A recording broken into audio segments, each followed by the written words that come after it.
Aya, and this is Love Your Life. If you haven't already, please subscribe below. A few weeks ago, the fire and police department drove through our neighborhood with their sirens on. My whole family was confused, and also, to be honest, we were a little worried. But then a neighbor cleared it up for us. They were doing drive-by birthdays for the kids in our neighborhood. Wanting to get the behind the scenes for you all, I contacted the local police department and asked them if I could do an interview with one of their officers. They responded and said they'd like to take me on their drive-by birthdays in the car. And I have this video to show you. But it wasn't just one birthday, it was 7.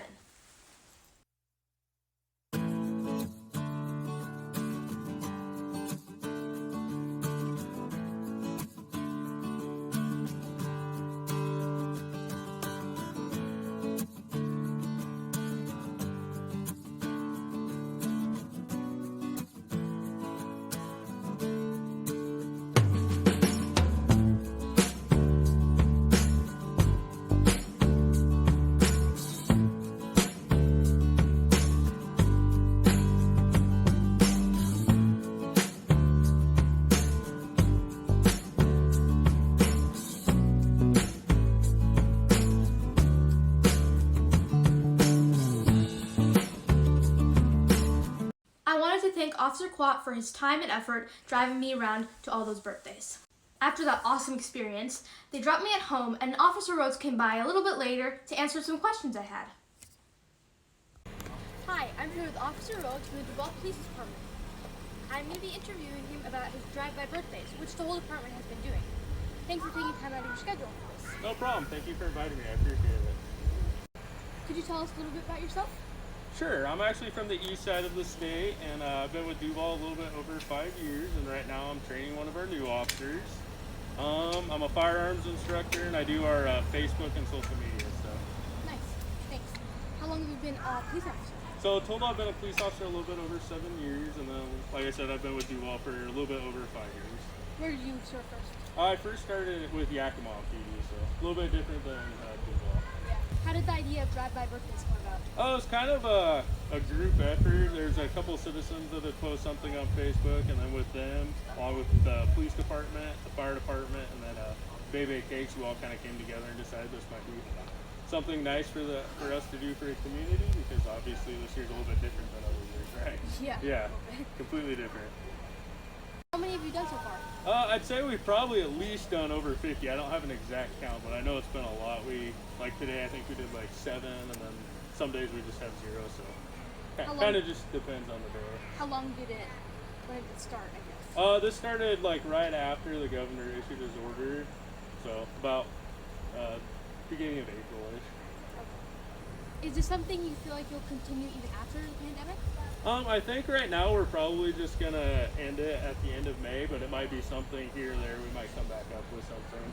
So it's definitely been something we've really enjoyed, and we're glad that we could participate in it. Yeah, and it's like people also enjoyed it. Yeah. Made it a plus. Yep, and that makes it all the better, just seeing all the kids so happy. So we really enjoy that. Any funny stories that you have noticed during this? Yeah, I don't know if it's so much funny, but it is kind of funny to see people come out and wonder what's going on.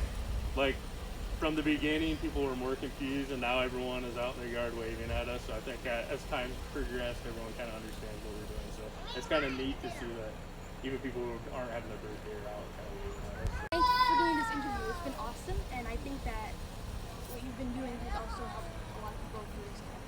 Awesome. Well, like I said, we're just glad that we can do this as a police department. I appreciate you wanting to talk to us today. So Thanks. you're welcome. Thank you. Thanks, Officer Rhodes, for answering those questions. And thank you to all the police in Duval. You keep our town safe, and we couldn't be more grateful. Next up, I asked my music teacher, Jeff Colt, a few questions, and he sent me this video in reply.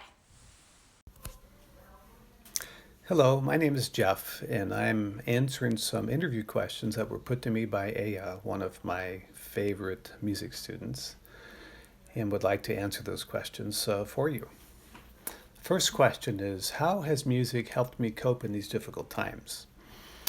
Well, having music in my life allows me to listen to music whenever I need to be transported to a happy place or put in a particular mood. So, like many people, I've always got the option of just listening to the type of song that fits my frame of mind or need. As a musician, I'm also able to sit and play music, and for me, that is just a very satisfying experience. I can lose myself in playing a song and just totally be transported to a happy place, much like watching a movie, that sort of thing. So I've been able to listen to and play music, and also I have the honor of being an instructor, a private instructor, and I really enjoy my lessons as well and interacting with students. The next question is, how have I had to adapt my lessons to this time? So I've had to cease face-to-face lessons because of the COVID issue and have been teaching remotely using Skype or FaceTime, and have found the remote lessons to be effective, not as effective as face-to-face lessons, but a satisfactory stopgap until face-to-face lessons can resume, and I look forward to that. Because when I'm teaching remotely, I do not have the ability to play with or jam with my students real time, and that detracts from what can be accomplished in the lessons. Next question, any inspirational stories that I could share that have touched me? Just real quickly, would like to share about a musician named Django Reinhardt. He's deceased, but he was a musician who rose to eminence in Europe in the 1930s and 40s.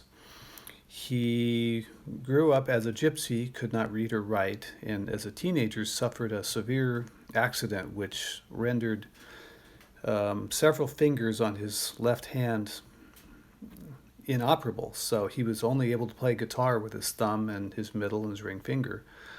And operating through that handicap, through perseverance and determination and a lot of talent, he was able to become one of the world's premier guitarists. And that's a story that shows me that any of us can accomplish much if we put our mind to it and really persevere.